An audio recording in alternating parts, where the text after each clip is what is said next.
President রাষ্ট্রপতি দ্রৌপদী মুর্মুর উদ্দেশ্যে সোনিয়া গান্ধীর পোর থিং মন্তব্যে বিতর্ক। কংগ্রেসকে আদিবাসী বিরোধী আখ্যা দিয়ে তোপ জেপি নাড্ডার। সোনিয়া গান্ধীর ক্ষমা চাওয়ার দাবি জানিয়েছেন বিজেপি সভাপতি জেপি নাড্ডা। সংসদের উভয় কক্ষকে সম্বোধন করে বাজেট পর্বে সূচনা করেন আজ রাষ্ট্রপতি দ্রৌপদী মুর্মু। আর তার বক্তব্যের পর প্রতিক্রিয়া দিতে গিয়ে পোর থিং বলে বিতর্কে সোনিয়া গান্ধী। লম্বা ভাষণ দিয়ে রাষ্ট্রপতিকে ক্লান্ত দেখাচ্ছিল মন্তব্য সোনিয়া গান্ধীর। সোনিয়ার মন্তব্যের পরই ঝাঁপিয়ে পড়েছে পদ্ম শিবির। বিজেপির অভিযোগ, রাষ্ট্রপতিকে অসম্মান করেছেন প্রাক্তন কংগ্রেস সভানেত্রী সোনিয়া গান্ধী। আজ থেকে শুরু হয়ে গেল সংসদের বাজেট অধিবেশন। আর অধিবেশনের একেবারে শুরুতে সংসদের উভয় কক্ষকে সম্বোধন করে রাষ্ট্রপতি বক্তব্য রাখেন। আর সেই বক্তব্যের প্রতিক্রিয়াতেই পোর থিং মন্তব্য করে বিতর্কে সোনিয়া গান্ধী। রাজীব চক্রবর্তী আমাদের প্রতিনিধি রয়েছেন আমাদের সঙ্গে সরাসরি। রাজীব, রাষ্ট্রপতির ভাষণের পর সে প্রসঙ্গে সোনিয়া গান্ধী ঠিক কি বলেন যার জেরে এই বিতর্ক ছড়িয়েছে, এবং বিজেপির কি প্রতিক্রিয়া?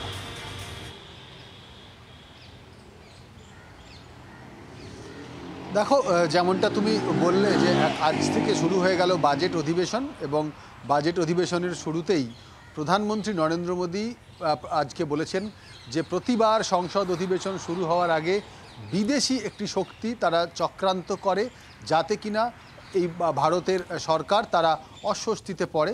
সেক্ষেত্রে আমরা জানি যে এর আগে হিন্ডেনবার্গের একটি রিপোর্ট প্রকাশ করা হয়েছিল, এবং এই কথা প্রধানমন্ত্রী নরেন্দ্র মোদী উল্লেখ করেছিলেন।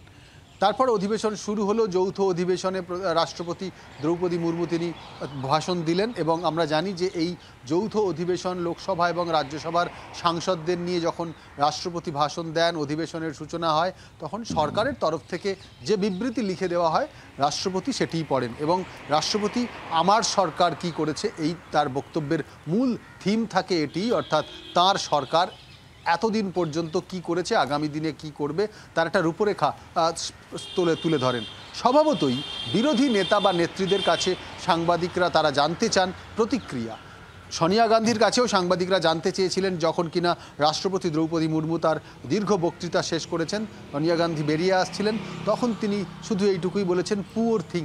এখন এই পুওর থিং শব্দটিকে নিয়ে বিজেপির সাংসদরা, এমনকি বিজেপির সভাপতি জেপি নাড্ডা তিনি অভিযোগ করছেন যে রাষ্ট্রপতি তিনি একজন আদিবাসী মহিলা, তাই তাকে অপমান করা হয়েছে, তাই তাকে পুওর থিং বলে অপমান করা হয়েছে। আমরা জানি এর আগে অধীর রঞ্জন চৌধুরী তিনিও দ্রৌপদী মুর্মু সম্পর্কে কথা বলতে গিয়ে একটি কথা বলে ফেলেছিলেন, যাকে নিয়ে বিতর্ক তৈরি হয়েছিল, বিজেপি একেবারে রে করে পড়ে গিয়েছিল। এক্ষেত্রেও একইভাবে সোনিয়া গান্ধীর শুধু নিন্দা করা হয়নি বা অভিযোগ করা হচ্ছে না, রীতিমতো তাকে ক্ষমা চাইতে বলা হচ্ছে। অর্থাৎ সূচনাটাই, এই বাজেট অধিবেশনের সূচনাটাই বিতর্ক দিয়ে শুরু হলো। এখন যখন বিরোধীরা কুম্ভ নিয়ে এবং কুম্ভ মেলায় পদপিষ্ট হওয়া নিয়ে নানা বিষয় নিয়ে সরকারকে চেপে ধরার চেষ্টা করছে, যখন কিনা দ্রব্যমূল্য বৃদ্ধি, যখন কিনা রাজ্যের বকেয়া, যখন কিনা যুক্তরাষ্ট্রীয় কাঠামো, এইগুলো নিয়ে সংসদের ভেতরে সরব হওয়ার পরিকল্পনা করছে, তখন সরকারও একটা হাতিয়ার খুঁজে নিল। রাষ্ট্রপতি তিনি যেহেতু আদিবাসী সম্প্রদায় থেকে উঠে আসা মহিলা, সেই জায়গাতেই সোনিয়া গান্ধীর আজকের এই মন্তব্যকে একেবারে হাতিয়ার করেছে বিজেপি। বিতর্কের শুরু হয়েছে, এবং আপনাদের এখানেই শোনাবো সোনিয়া গান্ধী আজ ঠিক কি বলেছেন এই প্রসঙ্গে। False promise. Before late, the president is getting very tired by the end. Repeating the same thing again and again. No, she could only speak one thing. আরও একবার যাবো রাজীবের কাছে। রাজীব, আমরা শুনছিলাম সোনিয়া গান্ধীর বক্তব্য, খুব সংক্ষেপে তিনি যেটা বললেন তা বিতর্কে ইন্ধন দিয়েছে। তিনি বলেছেন পুওর থিং, রাষ্ট্রপতিকে ক্লান্ত দেখাচ্ছিল লম্বা ভাষণ দিয়ে, এমনটাও মন্তব্য করেছেন সোনিয়া গান্ধী। আর এই গোটা বিষয়টা নিয়ে এই অন্যান্য বিজেপি বিরোধী দল তাদের কোনো প্রতিক্রিয়া কি মিলছে?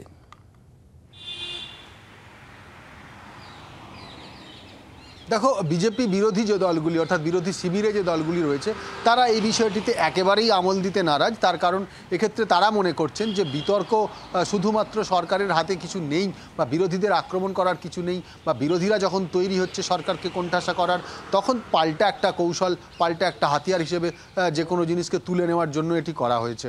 এবং সেই কারণেই সোনিয়া গান্ধীর এই মন্তব্যকে হাতিয়ার করতে চাইছে বিজেপি। কিন্তু বিজেপি তারা একটি বিষয়ে অনড়, তারা তাদের বক্তব্য রাষ্ট্রপতি দ্রৌপদী দ্রৌপদী মুর্মুকেই বলেছেন, তাকে অপমান করেছেন। তিনি একজন আদিবাসী মহিলা, তাই সোনিয়া গান্ধী তারা একেবারে উচ্চবিত্ত মানুষ এবং তারা গান্ধী পরিবার ছাড়া আর কাউকেই সম্মান দিতে জানেন না, এবং এই আবহেই তারা বলেছেন যে তাকে ক্ষমা চাইতে হবে। অর্থাৎ সংসদ অধিবেশন যখন আগামীকাল শুরু হবে, যখন বাজেট পেশ হবে সকাল 11টায়, তারপরে গিয়ে এই বিষয়টি উঠে আসতে পারে এবং সেক্ষেত্রে শোরগোল হতে পারে, এটা কিন্তু অসম্ভব নয়। বিশেষত বিজেপির নেতারা সেক্ষেত্রে আগামীকাল কি হয়। এদিকে সোনিয়া গান্ধীর শব্দগুচ্ছের ব্যবহারকে কঠোরভাবে বিজেপি যেরকম নিন্দা জানাচ্ছে, সেরকমই এই নিন্দা জানিয়ে এক্স হ্যান্ডেলে পোস্টও করেছেন বিজেপির সর্বভারতীয় সভাপতি জেপি নাড্ডা। সোনিয়া গান্ধীর শব্দ গরিব বিরোধিতার পরিচয় দেয়। রাষ্ট্রপতি ও আদিবাসী সম্প্রদায়ের কাছে নিঃশর্ত ক্ষমার দাবি জানিয়েছেন জেপি নাড্ডা। এক্স হ্যান্ডেলে পোস্ট করে তিনি বিরোধিতা করেছেন।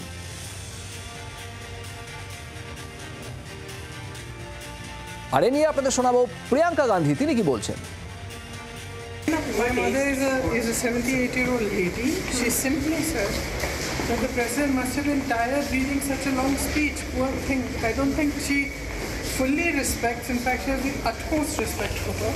And I think it's very unfortunate that this kind of thing is twisted by the media. They are both respected people. They are older than us. They are a certain age now.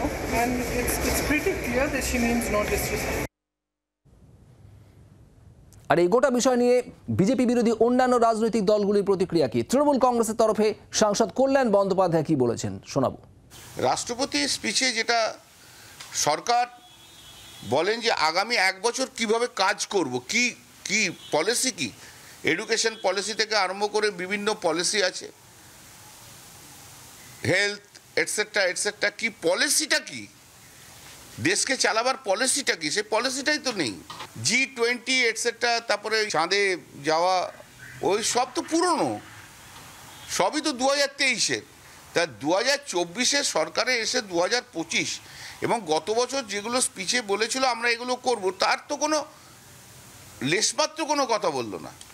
North ইস্টের development নিয়ে কথা বলছে। আরে north ইস্টের development নিয়ে কথা বলছেন, north ইস্টে তো মণিপুর নিয়ে কি বললেন? মণিপুরের সমস্যা কোথায় সমাধান হলো? মণিপুরে তো প্রধানমন্ত্রী কখনো গেলেন না, রাষ্ট্রপতি কখনো যাননি, উপরাষ্ট্রপতি কখনো যাননি। এই যে রাষ্ট্রপতি বললেন যে স্পিচে দিয়ে ওনাকে বলালেন জেপিসি আর নিয়ে, ওয়ান নেশন ওয়ান ভোট নিয়ে দ্রুততার সঙ্গে কাজ করছে, তাহলে ইনডিরেক্টলি রাষ্ট্রপতিকে দিয়ে লোকের মনের মধ্যে একটা ইনফ্লুয়েন্স তৈরি করলেন। কারণ দুটো নিয়েই অপোজিশনের প্রচুর বলার বক্তব্য রয়েছে, এটা বলানো উচিত হয়নি। রাষ্ট্রপতিকে এই দ্বন্দ্বের মধ্যে নিয়ে আসাটা ঠিক হয়নি নরেন্দ্র মোদী সরকারের। বাংলার আওয়াজ, বাঙালির আবেগ, জি 24 ঘন্টা।